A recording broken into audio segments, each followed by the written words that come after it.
Presiden Vladimir Putin menyampaikan ucapan duka cita mendalam kepada ibu dan istri mendiang Shinzo Abe, mantan Perdana Menteri Jepang, yang dibunuh seorang pria bersenjata pada Jumat tanggal 8 Juli. Putin menyebut Abe seorang negarawan luar biasa, yang melakukan banyak hal untuk hubungan bertetangga yang baik antara Rusia dan Jepang selama masa jabatannya.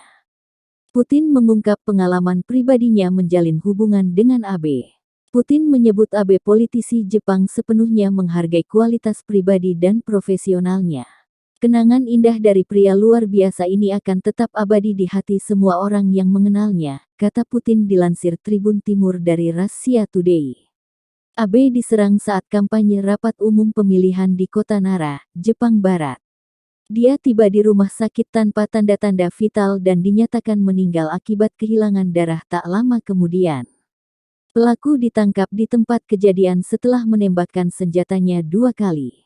Dia diidentifikasi oleh polisi sebagai warga kota berusia 41 tahun dan mantan pelatih marinir Jepang.